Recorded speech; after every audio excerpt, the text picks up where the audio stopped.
informação por si só fosse capaz de mudar comportamento, nós não teríamos cárie, não teríamos doença periodontal e, principalmente, não teríamos dificuldades de adesão no cuidado à gestante.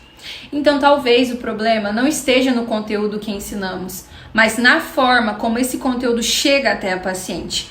A pergunta deixa de ser o que ensinar e passa a ser como construirmos sentido para o cuidado na vida desta mulher.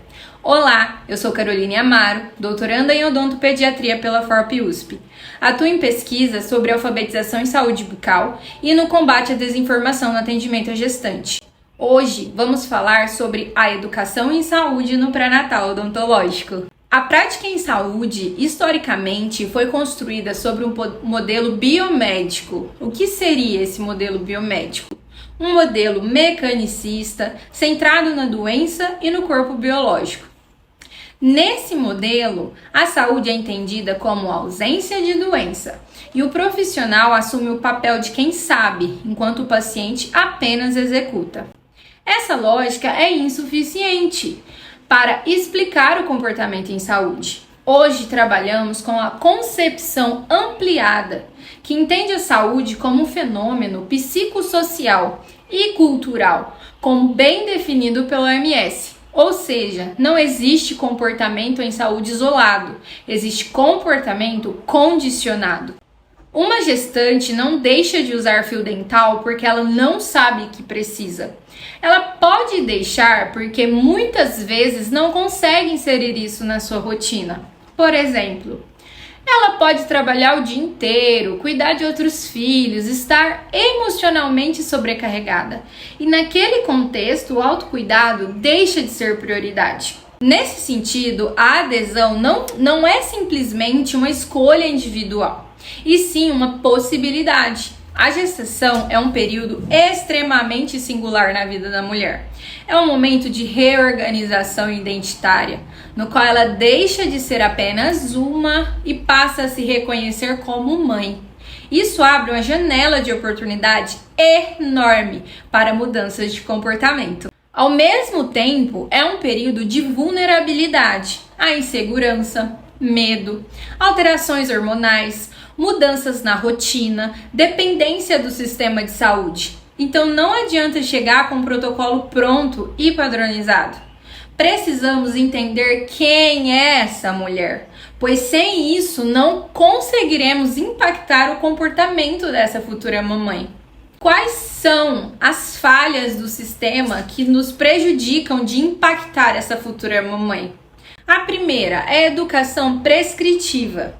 A educação em saúde ainda é muito baseada em prescrição. Faça isso, não faça aquilo. A segunda, a comunicação unidirecional. Um grande problema é a comunicação vertical. O profissional fala, o paciente escuta. Mas escutar não significa compreender, e compreender não significa incorporar o novo conhecimento. Terceira, desconsiderar o contexto. Nós, profissionais da área da saúde, nós cirurgiões dentistas, orientamos para escovar os dentes, por exemplo, 3 vezes ao dia, mas não perguntamos se essa mulher tem tempo.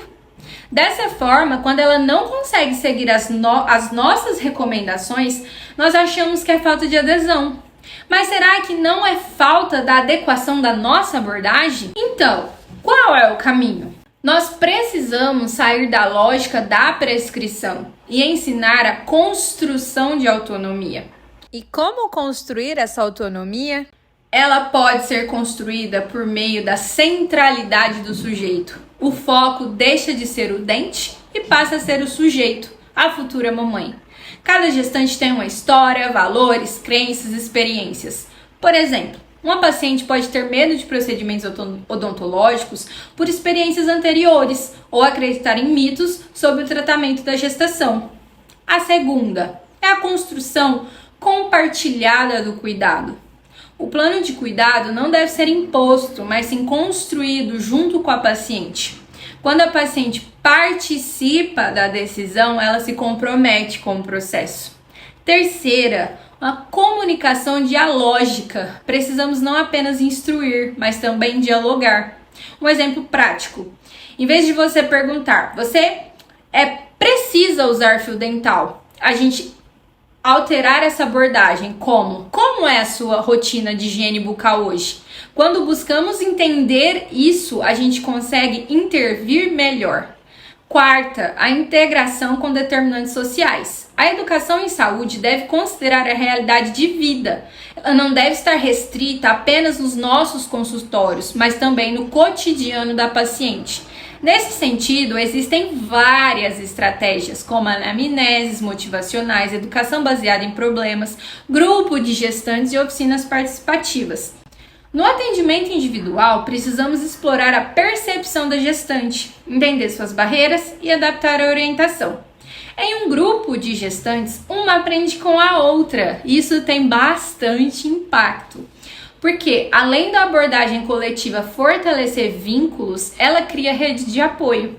E no sistema de saúde, a educação em saúde precisa ser integrada e interdisciplinar. Somado a todas essas estratégias, quando falamos em construção de autonomia, também precisamos olhar para a realidade atual, o uso da tecnologia. Hoje, o que temos visto, principalmente pós-pandemia, é o crescimento muito expressivo das mHealths, ou seja, o uso de tecnologias móveis, principalmente aplicativos.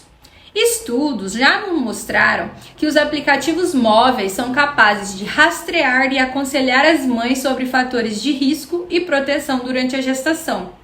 Dessa forma, a educação em saúde, que utiliza as tecnologias de comunicação, é considerada um suplemento importantíssimo para o cuidado pré-natal, além de possuir uma boa aceitabilidade e potencial papel de engajamento ao cuidado pré-natal, parto e pós-parto. Em outras áreas da odontologia, como no campo da educação e periodontia, uma revisão sistemática mostrou que o uso de tecnologias de informação e comunicação apresentaram a mesma eficácia que o sistema presencial, as orientações dadas de forma presencialmente durante consultas. E isso faz muito sentido, porque o cuidado em saúde não acontece só dentro do consultório, ele acontece no dia a dia, ele acontece em casa. E quando a gente amplia ainda mais esse olhar, entra um conceito fundamental hoje dentro das políticas públicas, o Sistema Único de Saúde Digital, o eSUS. O SUS vem passando por um processo de transformação digital, com iniciativas como o Conect SUS, que buscam integrar informações, ampliar o acesso e colocar o paciente no centro do cuidado.